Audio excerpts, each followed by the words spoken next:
Today I have as my guest Wernau, and Anne is an amazing woman. She's a human dynamo. We just have to talk with her and find out all the things that she's been up to. She retired recently, and so now she's probably even busier than she was previously. Violence is preventable is probably what Anne's tagline should be or could be, because that's what her life has been about. For 20 years, she worked for the Women's Center of Southeastern Connecticut, now called Safe Futures. Safe Futures services not just women, but also men, and the statistics are abominable. So thank you, Anne, for sharing this information and being out there, making a difference for everybody. 1 in 4 women, you told me, are subjected to violence in their home situation. Correct. And That's 1 in 7 men. Yes, so which is an unknown number. It's an unknown number, and it's preventable. So welcome. Thank you for being here. Thank you for being so bright and cheerful this morning. Thank you I guess for you having are me. all the time. So tell me, how can we prevent it? What is the secret? How do we do this? Well, my whole career and goal still continues to be we need to reach the kids. We need to let children know, especially children who are witnessing or living in that environment, because children adapt to what they think is normal in their homes. Of course. And so the program that we started, and I say we because I had a team, Of course. called Violence Is Preventable, was a science-based, curriculum-based program where we went into schools starting as young as kindergarten all the way through high school and teaching skills of communication, conflict resolution, of recognizing and managing emotions. Well, that's really interesting, too, because you think it's simple as preschool or kindergarten where the children have blocks, if they still have some play-based kind of education and instruction. Immediately, if it's a group of little ones, sometimes they'll build a tower and somebody else will knock it over. And I think just building a tower and then building a precipice around it or having roads that lead to it and understanding, again, to your point, that's another way of playing. It doesn't have to be destroying somebody else's creation, but Right. enjoying it. Right. Well, one of the most interesting things I've found in my career, and consequently, of course, subsequently in my life, is how many people avoid conflict because they have no idea how to deal with it, or they think conflict equals violence. That's interesting because to me, well, in the Chinese caricatures, and I know that our kids were in China at the same time, and I guess you were actually there with Yeah. my son, but it means conflict. Conflict is crisis and opportunity, the two things that come together. So it's that kind of thing, and it's not necessarily you're going to get into a struggle, but you can learn and gain different perspectives. Yeah. Yeah. So, you know, it's, again, the thing I loved about the program we created, it wasn't going into a classroom. We worked with average children. We weren't, because I feel every child is at risk.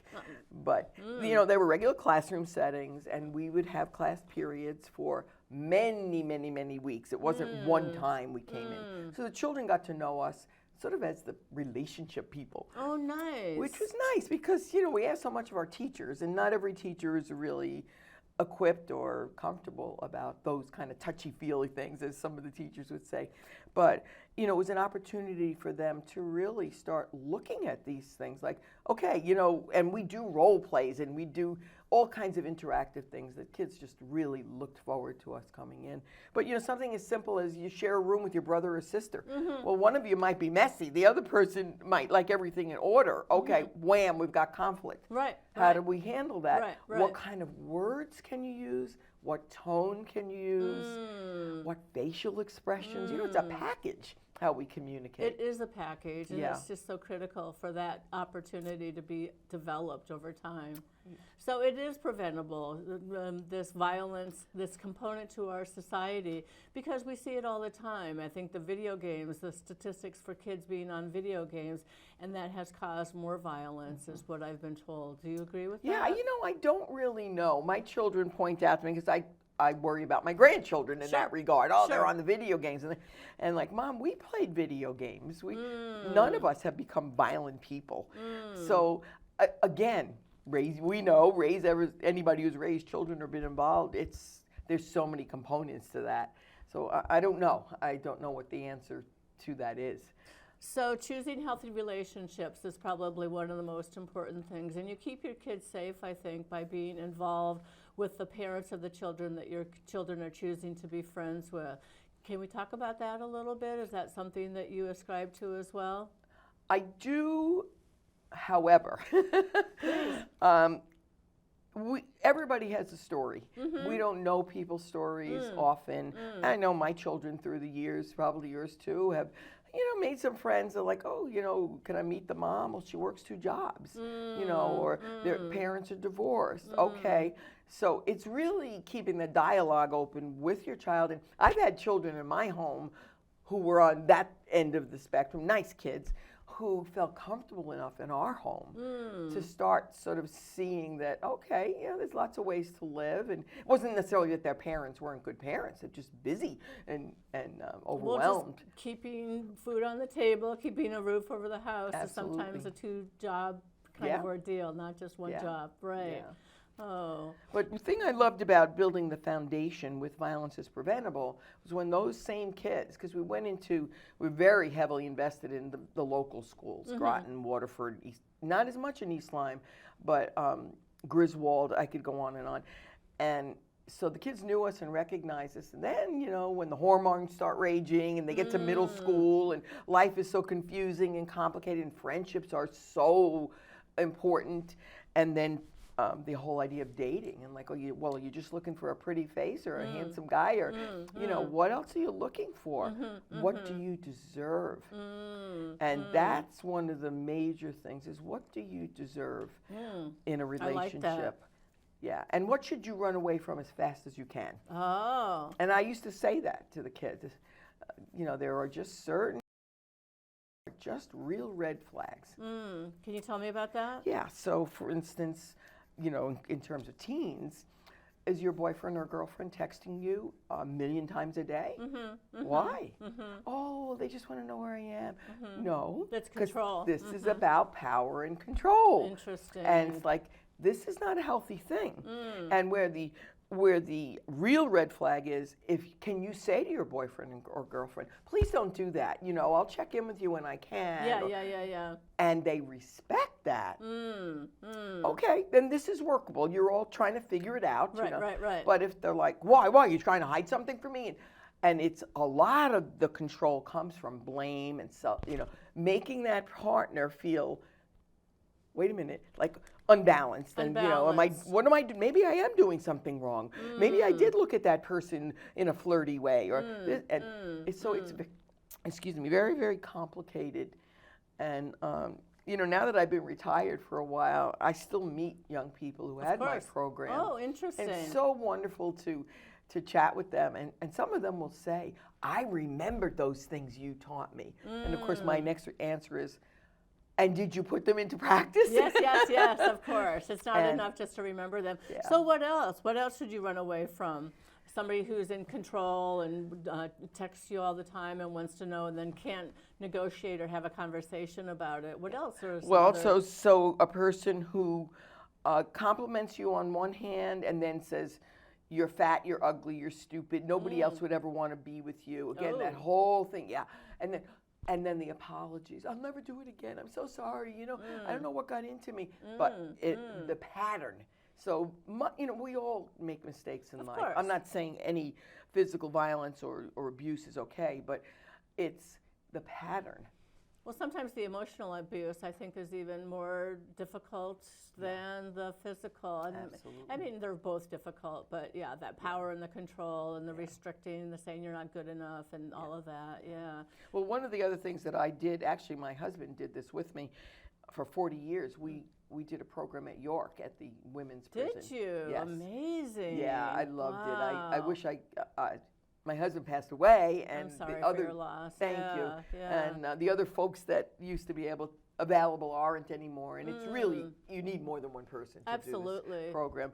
But when I would ask the women, who 99% of them probably have been in abusive relationships. Oh, I'm sure, right? What would you choose? Oh, if you had to choose the emotional abuse or the physical, and always say physical. They'd rather get punched. There's a beginning and an end. Often I see it coming. I know when. Yeah. But the emotional is just constant and insidious. And again, goes back to it's the looks, it's the size, it's the rolling the eyes. The nonverbal. Much of that is part of the control, and yeah. So, oh boy, that's yeah. fascinating. It's It- just really, it it's like a is. lifetime of studies. Yeah. Now, did you study this when you were a young woman? I Is this something that you actually- actually pursued? Was this what you wanted to become, was an educator for self I always wanted to be an educator, and I Uh-huh. was a school teacher, good for a you. regular classroom school teacher And what for a grade while. did you teach? I taught the very young children. Oh. And then I had my children Mm-hmm. and chose to stay home, and was fortunate enough that we could afford that. Well, and you raised your children to And be yeah. educated Yeah. and intelligent, so that made a huge So, difference. but I always volunteered, Mm-hmm, and initially started as a volunteer at the prison, and then Safe Futures, then the Women's Center needed someone to go into the prison to do a Nice. program, I'm sure. and I was happy to do it, and eventually that became a job, and you know, we branched out from there. Yeah. But yeah. So where did the curriculum come from? Is this something that you developed in time, or is it something that was published, or? So the violence prevention curriculum actually was the program still exists. It's called Second Step Okay. out of Seattle, Washington. Oh, I didn't know about this. Yeah, and they have curricula for, as I said, from kindergarten all the way through 8th grade. Mm-hmm. So we use that as our base. Of course, you know, when you do any kind of program, you need to have some credibility. Well, and adaptations too to fit the customer and the clientele, whoever Right. you're. But in order to get grant money, in order to get funding, in order for schools to want, you know, you need that kind of credibility. So Okay. we were always very transparent about where we got our lessons from, but Nice. yet still flexible. The Healthy Dating Relationship Program, there's a curriculum. We definitely must adapt it to different audiences, but Love is Not Abuse was one of our curriculum. There's several different curricula that you can use Sure. to get ideas. Interesting. Yeah. But I was always very committed to not lecturing. I'm an interactive person. And So what did you use? Puppets, or no, you develop things, we, or like I what? said, did a lot of role plays. Role-playing, we did improv. group games. Oh, we fun. did, you know, where the kids really had to immerse themselves. Mm. And what would you do? You know, one of the games we used was a story about I used to like to use this one because it was actually a story where the abusive partner, teenagers, was the girl. Because the boys heard so much about, you know, all the statistics, and it's like, okay, so what is she doing? Well, yeah, she's calling 1 million times a day. She's pouts every time I have something to do with my friends. She badmouths my friends to try to isolate me and all this. But the game was, okay, we've got on one side of the room a sign that says leave. Yep. On the other side, a sign that says stay. Read through a little scenario. Oh, but she loves me so much. Everybody's on the side that stay. Yeah. You know. Yeah. But, you know, she embarrassed me in front of my friends and said I was cheating. We're all over here. Yeah. And so it shows, which is so important for people to understand is the complexity. We know that victims of domestic violence, adults, leave their abuser on an average of 7 times before they actually are able to. That's a lot of time lot. to try to get your feet on the ground and Yeah. be where you really should be Yeah. to be safe and to grow and to be Yeah. whole. And so the education part is when a person who's never seen it or experienced it or really known about it, they'll say, oh, I don't understand why they went back. And we're victim blaming again. Instead, the question should be, why does that person do that? Right. Well, and it's just so hard too, because if you don't have good financial resources, good extended family, good support, a safe future, a safe place that you can go, then what do? You're going to go back to Absolutely. your old pattern, right? Absolutely. Yeah. And that's why this new model that we're going forward with is so exciting. Now, Because you have exciting news, too. Yes, very, very Let's- exciting Let's talk news. about that. There's going to be groundbreaking happening soon. Yeah. And it's what's going to be called, the Safe Futures Family Justice Center. I love the name of Yeah. it. And it's going to be on Route 85, and we're Yes. hoping to break ground in 2025. I say we because I'm so excited Yeah, about it yeah. already. We're hoping to open in 2025. Right. Oh, open in Yes, 2025. hoping to so break ground soon. Oh, good. Before Yeah. the, yeah. And we do have funding. We've had some wonderful groups in the community who have actually given us land that we sold in order to Nice. have, and given us buildings, and we got a large grant from, I can't remember who exactly, because I'm not in on that financial end, but still, of course, we still need so much more money. So oh boy, part of any agency is, the fundraising and the awareness building, and we're getting there. So, but we're really hoping to be on target with this. Now, is this going to be different than Safe Futures? Safe Futures will continue under its purview and the projects that it's doing, but this is something completely different? No, it's actually a combination. So Okay. we will still have we have a place that's not a secret place, an office in New London. That will still continue to exist, where people can walk in for services. We will still have our secret shelters that nobody will know where they are. This will be, in addition to that, a collaboration. So far, we've got at least 10 agencies on board, because normally what happens to a victim of domestic violence or even dating violence is, so the police get called. You got to tell your story to the police. Then the next thing is you got to go to the courthouse and you got to tell your story there. And then, maybe you do have the courage to go for counseling because you already feel so bad about yourself, and we lose people in that process. I'm sure. I'm sure. These agencies, from the police to child and family to Safe Futures with counseling to child care, are all going to be under this one roof. Nice. Very nice. And it's just so exciting. And again, this is not something we invented. No, of course not. This is a model that's being used. And Bridgeport actually was the first one in Connecticut. Oh, wow. So this is the second one in Connecticut? Yes. Or, And they're seeing, and nationally, the recidivism rate, if you could use that word, I know that's usually, where has come down. People are actually able, as you said, to get their feet on the ground, to feel empowered, to feel like they have resources and they have support to get out of these relationships. So it's still very much, the center will still very much be a place to sort of protect and save people. But the education program is very much involved in schools, and another wonderful program that I've gotten involved with Safe Futures is something called Camp Hope. Oh, tell me about Camp Hope. I don't know about this. This is just so exciting, and it Okay. only started a couple of years ago. Oh, lovely. Against a model where we would children who have experienced childhood trauma. So it doesn't have to be domestic violence. It can be a whole host of things. So you have a fire, your house burns down, you have a brother who passes away. Sure. Yeah. You're bullied. Bullied at school. And there you all go. of those things. Those children are eligible to go to this Camp Hope. It's 1 week away from everybody. Usually at a camp, we've gone to different places, but like maybe a Y camp, and they'll rent 1 week where we're the only ones there. Nice. And the normal camp activities, but also the support groups, the ability to talk, and these kids know they're not alone. Other people Sure. have experienced this Because I and think get that's it. the worst part about it. Well, maybe one of the worst parts about it. Of course, being the object of that abuse is horrible, but then thinking that maybe there aren't other people who've had similar experiences, and Right. to know that you're not alone. Right. Yeah. So it started out with just the camp once a year, and very quickly, the part that I'm more involved in segued into something called Pathways. Oh, sure. So all those kids, and it can even be friends of those kids, we have after-school activities.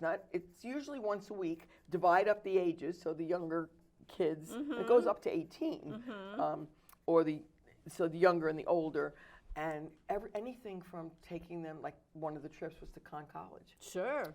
What is it like to be on a college campus? Exactly. What happens here? Yeah. Yeah. Talk to college kids. So opening up their view of what their world can look like. Having really supportive people who can talk to them. And, there's a conflict. Wait, could we sit down and work this out? What's going on?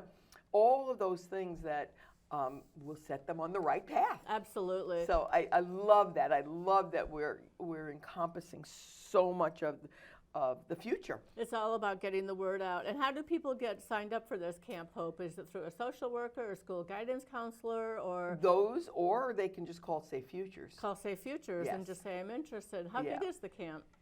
Oh, Well, last year we had 35 kids. Oh, it's a regular nice. camp, so it might be the YMCA. Sure, So they got sure. the lake and the rowing and Nice, the all that good archery, stuff, all the right. things that a camp would have. Last year we had 35 kids. We're hoping this coming summer to have closer to 50. Nice. So it's a growing camp. Yes, it's a growing Lovely. camp. Yeah. Young counselors. I was teasing them because they're like, oh, so I can't be a counselor? Not that I really feel I could be anymore. Yeah. But Well, I'm sure you could, but yeah. you know, in terms of the activities. There's a lot But, that they do. Absolutely. Yeah. But again, this Camp Hope is part of a larger, we didn't invent it. So there's parameters, and that's one of them that they, for right now at least, they feel people under 24 can be mentors to these young kids. And, nice. yeah. Well, and it helps them to grow too, because then they define themselves, because you continue to grow into your 30s, Yes. right? You're Yeah. not done, and Oh, we do as older. That's yeah. right. Yeah. That's right. Oh, well, Yeah. you're doing so many wonderful and amazing things. Now, what I'm understanding, though, is that your work is just not one nonprofit, but it's a collaboration of different nonprofits coming together, which I think is so wise, because Yes. there's only so much money that people have that they can donate to these necessary programs, right? Absolutely. Well, the other thing that's really, we just had a program to introduce this whole new model, and one of the men on our board got up and said something that was really insightful, or made me a little more aware. As he said, this is the perfect time, because there were times in past history where nonprofits, even though we were offering similar services, were all vying for the same money. And we can't So do we were that. in competition with each other. Right. And now we're not. We're collaborating. Which It's all is about so, collaboration. So wonderful. So important. Well, isn't that why community, community foundations were established, so that there could be an umbrella that would Yes. help to disperse some of that Yes, money? yeah, and we have folks from the Community Foundation. We have really all the big agencies that you can name in this region Yes. are very excited and very much on board. You know, the bugs have to be worked out. Okay, so if we have a staff person there, it won't be every day, all day. You know, how do we balance this with what we're offering in Norwich, or you know? Sure, for sure.